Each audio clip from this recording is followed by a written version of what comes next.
7.7 record की गई। नए ज़लज़ले के बायस रेस्क्यू सरगर्मियों में खलल। दूसरे ज़लज़ले के झटके शाम के दारुल हुकूमत दमिश्क में भी महसूस किए गए। तुर्किया और शाम में आज सुबह 7.9 शिद्दत के ज़लज़ले ने बड़े पैमाने पर तबाही मचाई। सुबह आने वाले ज़लज़ले में जाँ बहक अफराद की तादाद 1500 से ज़ायद हो गई। तुर्किया में 912 और शाम में 592 अमवात और हज़ारों अफराद ज़ख्मी हुए हैं। जी बहुत ही अंदोनाक और बहुत ही दिलखराश वाक़यात और तस्वीरें और सिचुएशन हमें देखने को मिल रही है। सुबह 4:17 पर पहला जो ज़लज़ला आया 7.7 मैग्नीट्यूड का, उसकी वजह से मेजर डैमेजेस हुए।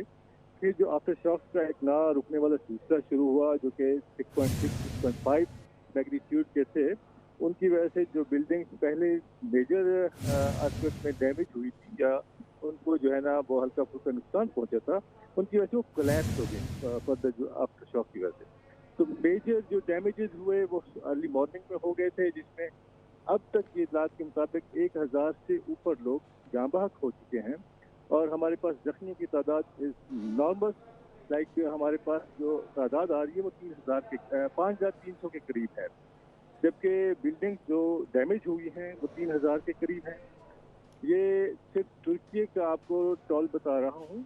नेबरिंग सीरिया में इससे कहीं ज़्यादा हालात मखदूश हैं, बिकॉज वहाँ के इंफ्रास्ट्रक्चर काफ़ी फ्रेजाइल रहा है और ड्यू टू द वॉर, तो अभी वहाँ की सूरत हाल भी इसी तरह की दिलखराश और इंतहाई नाजुक सूरत हाल है वहाँ। और ठीक। ऊपर से ये जो वेदर है, जो मौसम है, यहाँ बारिश है और बर्फबारी हो रही है उस एरिया में, जिसकी वजह से रेस्क्यू और सर्च का ऑपरेशन काफ़ी स्लो जा रहा है। हज़ारों की तादाद में लोग और टीमें काम पे हैं जो कि मलबे के अंदर दबे हुए लोगों को बचा रही हैं, लेकिन सूरत हाल अभी भी इंतहाई नाजुक है और इसको कई दिन और हफ्ते लगेंगे रेस्क्यू और सर्च के ऑपरेशन में। ठीक है नवीद, दूसरे ज़लज़ले की अगर बात करें तो उसकी शिद्दत भी काफ़ी थी, 7.7 शिद्दत थी। तो ये बताएं कि जैसे कि आपने कहा कि रेस्क्यू ऑपरेशन में मुश्किलात का सामना है, अभी तक काफ़ी जानी नुकसान तो हो चुका है, तो क्या मज़ीद जानी नुकसान का भी खदशा ज़ाहिर किया जा रहा है? जी बिल्कुल, बिल्कुल। अभी 1 घंटा पहले आने वाला जो दूसरा ज़लज़ला था 7.5 मैग्नीट्यूड का, जिसको लोकल मीडिया रिपोर्ट कर रहा है 7.6 का, उससे मज़ीद हमें खदशा है कि मज़ीद जो इंफ्रास्ट्रक्चर ऑलरेडी शेक हो रहा है because of the first major attack major earthquake, उसमें उनके कोलैप्स होने का खदशा बढ़ गया है और हमारे पास जो ऑलरेडी जो तादाद है अमवात की और ज़ख्मियों की, उसमें एक बहुत बड़ी तादाद में इज़ाफ़ा हम उम्मीद कर रहे हैं कि जी अपना बढ़ेगा। दूसरा ये है कि यहाँ की गवर्नमेंट ने इंटरनेशनल कम्युनिटी से, बैनुल-अक़वामी बिरादरी से इमदाद की अपील की है और उसके लिए हमें रिस्पॉन्स मिल रहा है पाकिस्तान से, हिंदुस्तान से, सीरिया से, इसराइल से और अमेरिका से, और यूरोपियन यूनियन ने भी इमदाद प्लेज की है, जिसका हो सकता है कि आने वाले चंद दिनों में रेस्क्यू और रिलीफ वर्क में थोड़ी-सी बेहतरी आए। देखा जाए तो इस वक्त लोग बाहर सड़कों पे हैं, लाखों की तादाद में उस एरिया में लोग सड़कों पे बैठे हुए हैं, क्योंकि अपने घरों को वो वापस नहीं जा सकते, क्योंकि उनके घरों में क्रैक्स पड़ चुके हैं और आफ्टर शॉक की वजह से उनके गिरने का खतरा है। ठीक है नवीद, मुझे ये भी बताएं कि तुर्किया में कौन-कौन सी जगह हैं जो हम कह सकते हैं कि सबसे ज़्यादा मुतासिर हुई? जैसे आपने लोगों का जिक्र भी किया कि बाहर सड़कों पे हैं, तो उनके इनखला के लिए कोई ज़रिया नहीं बनाया गया? बिल्कुल बनाया जा रहा है। यहाँ की जो डिजास्टर मैनेजमेंट अथॉरिटी है आफाद, उसने एक कोऑर्डिनेशन सेंटर कायम किया है अनकरा में, और यहाँ के 10 प्रोविंसेस में उनके सब ऑफिसेज हैं जो कि शेल्टर प्रोवाइड कर रहे हैं, जो आर्जी टेंट हैं, ताकि लोगों को आर्जी तौर पर उनमें मुंतकिल किया जाए और ये जो जल्जले के बाद की सूरत हाल है उसमें लोगों को रिलीफ दिया जाए। जैसे मैंने आपसे पहले कहा है कि हजारों की तादाद में इमारतें मुनहदम हो चुकी हैं, तो इसका मतलब यह है कि लाखों की तादाद में लोग बेघर हैं।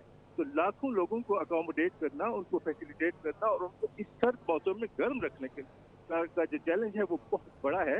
लेकिन उम्मीद की जा रही है कि तुर्की हुकूमत और ये इसके जो इंटरनेशनल पार्टनर्स हैं वो मिल के इसको रिजॉल्व कर लेंगे और चंद दिनों में बेहतरी देखने को मिलेगी। ठीक है नवीद, एक बार फिर जानी और माली नुकसान से मुतालिक भी आगाह कर दीजिएगा कि अब तक कितनी जानी नुकसान जो है वो हो चुका है।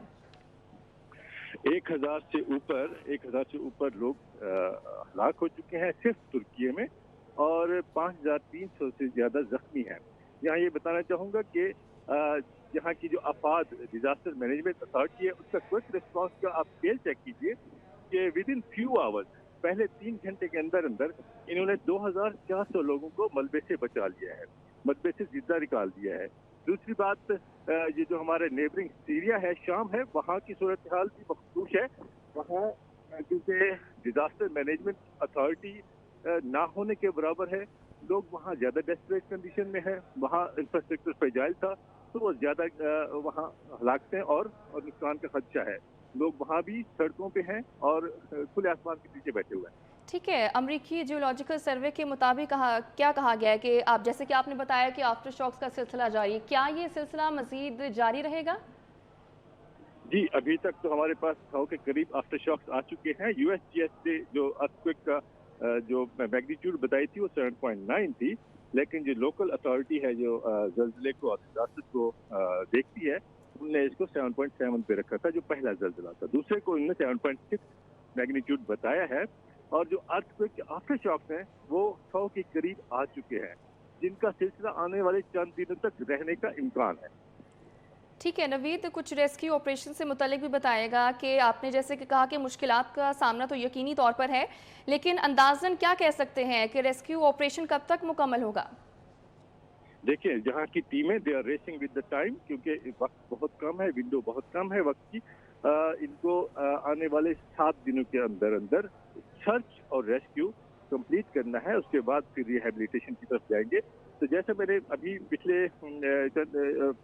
जवाब में बताया था कि 2,400 लोगों को इसने पहले 3 घंटों के अंदर ही मलबे से निकाल लिया था। तो this is the scale of response.